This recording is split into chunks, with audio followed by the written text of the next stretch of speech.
just the strategy of your campuses.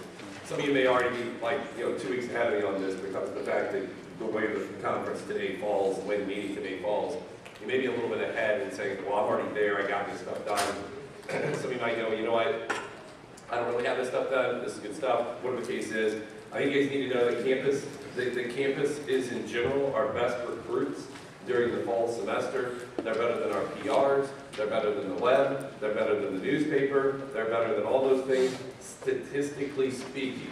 Okay, not just in the sense that they're our best development people or anything of that type. Like these people look at, if we have stats, we have things we can look at, and we know that the PPR, the productivity of campus recruits, is higher than the productivity of our PPR or of our PRs in the fall. So that once you kind of look at the campuses in the fall and the spring, you want mailers in the fall and the spring, then go to your campus. That's where they are. Okay, the same kids you sent mailers to are the same people who are sitting at the campuses. Okay, that's what they have the list from. Okay, it's from those campuses. So go there, get those recruits because they're our best ones. They're the people who are going to make the difference for you. They're the people who are going to take you to President's Banquet. They're the people who are going to, win you 500 plus, money in your put money where your mouth is contest. These are the people who are going to win SLC Push Week for you. These are the people who are going to, be the recruits who help you win the SLC recruiting contest. Like this is where it comes from. Okay, is the campus. So I'm going to give you 5 real quick tips. Most of this stuff, Marcus is going to come with you specifics of how to do this stuff and to get the most out of it. So the things Marcus is going to be covering with you is the things that how to get the most out of it. So my 5 tips are these things on strategy and making sure that you maximize your campuses. Number 1 is just make a list of all of your schools. Okay, make a list of all the schools that you have in your territory. Your main campuses, your tech schools, any kind of secondary, like I got a couple of main campuses or whatever, I have a main campus. You have some other school that has, not a main campus. Okay, like maybe it's like, Matt Berry has, a Texas A&M in San Antonio. It's one building, like that kind of thing. It's like it's one building. That's it. Okay, there's a building, probably got 15 classrooms, and that's it. It's in a little strip center practically. Like, is there something like that that exists? Take things that are 60 miles away and in. Don't be afraid to go to a campus that's, an hour and 15, an hour and 20 minutes away. We've had success year after year after year with these kind of things. Some people, it's a long ways away, we're going to drive. Maybe. Let me tell you something. If they don't know there's a job, they're not driving though. If you give them a shot, they might drive. Okay, that's what they might do. So at least go check it out. Go put your energy in and just make a list of every single school and prioritize that list and say, okay, this is my absolute best campus. I know I get recruits from here. I know I get calls from here when I put flyers out. I know I get, like, these are the people, they're the easiest to convert because they're the closest to my office, whatever. Then here's next, and here's next, and here's next, and make a list of them. The second thing that you do then is make a list then beside that grouping of campuses of what can you do at the campus? Like, what can I do at the campus? And here's the list of what you want to ask yourself. You want to ask yourself, can I do an on-campus table? And if you go, I don't know if I can, well, guess what you should probably do? Like, call them and ask, right? Can I do an on-campus table? Rather than just going, well, I've heard I can't. I've heard they don't really like this. I've heard they don't really do that. I've heard that, well, you know what, stop hearing about it and just ask. Because if you ask, you never know what you might get. So, on-campus tables, number 1. Number 2 is posters, and these aren't in any particular order, but posters. Can I poster at the campus? Can I poster with approval, or can I just go poster? Is that something that exists? Well, I can do either one. Well, I'll just go poster. Well, just check and see if you need approval. Because they go, no, we just put them up, whatever. Then that's obviously, if you put them up without it, then you might not be able to do some of the other things. Okay, so can you post in-hand flyer? Can you in-hand flyer? And can you in-hand flyer if you do not have a table? And can you in-hand flyer if you do have a table? Like these are all questions you ask yourself. Can I do these things at the campus? Can I chalk at this campus? Can I get a little note on the chalkboard at the campus? Do they have a career center website or some kind of student job website? Can I be on that? Can I get on those things? Can I do an info session? Maybe if I can't do tables, can I do an info session where the campus advertises, hey, this person's going to be in this room giving information on the job. Now I know that's not as productive as having a table, but it's more productive than nothing. Is what it's more productive than. So you just make a list of all these things that you can do. Can I flyer the cars around the campus? And I think you guys all know this. You don't flyer cars on the campus. That's an easy way to just, have everyone hate you. Okay, so that is. So we're not there to try to, but you know what? A lot of campuses have, they don't have enough parking on campus.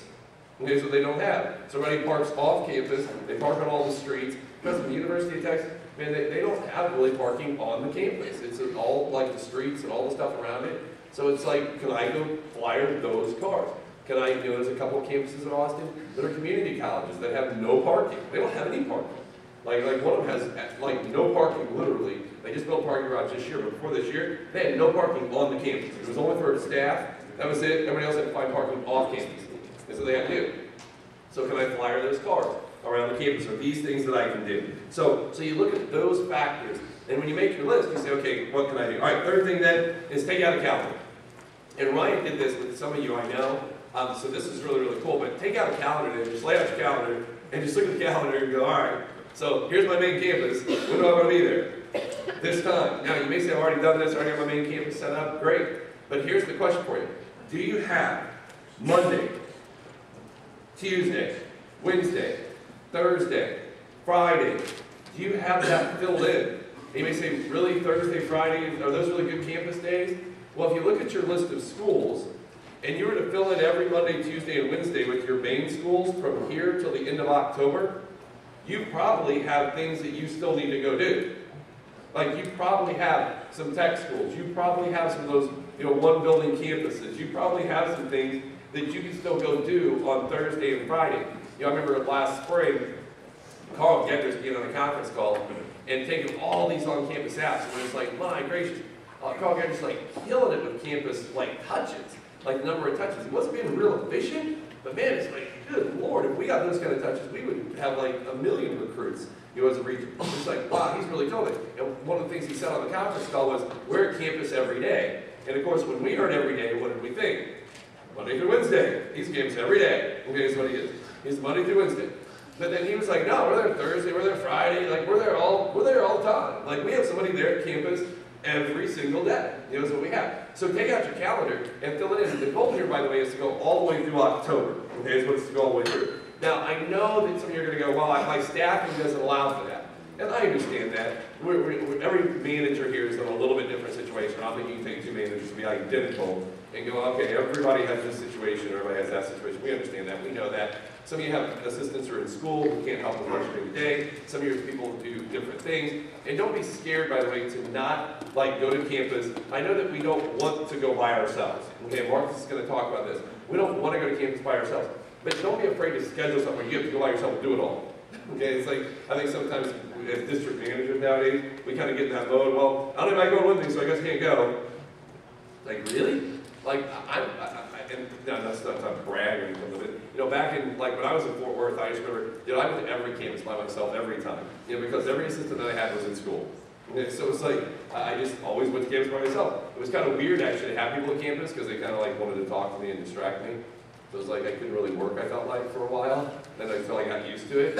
So it was like, that's why don't be afraid to do it. So set up your whole schedule. So that's the third thing. Fourth thing then is make the contacts. Once you say, okay, this is what I want to do, and just pencil it all into a calendar. I want to do this from here till the end of October. And you can go further than October. You can go all the way through November. It's just obviously when we get to the January program, we want to do different things with the campuses depending on what you're doing in December. So basically, pencil it all in. Then make the contacts and contact the people and say, hey, what can I do? Can I do these things? Can I do that stuff? And you may have to rearrange things and move things. I had a bunch of days lined up that somebody said, oh, you can't do these 2 days, but you can do these 2 days instead. That'll happen. Make your contacts. And the fifth thing is follow your plan. Even if your plan doesn't work initially, okay, this is the big thing with campus. Jason Flynn said this 4 or 5 years ago. When we really dug into campus numbers and what was happening at campuses and how to be productive at campuses, and for basically, this is back before Vector Live, or right when Vector Live became live in 2005, 6, whatever it was. And Jason Flynn, the recruiting guy, came and he basically came to our office and he's like, listen, I want you to track every last little thing that happens on campus in your office for the next 2 months. Like everything. We want every campus recruit, we want every application, every name, what happens, all the stuff, and we tracked it really, really specifically. Here's what came out of one of the things he said which I thought was very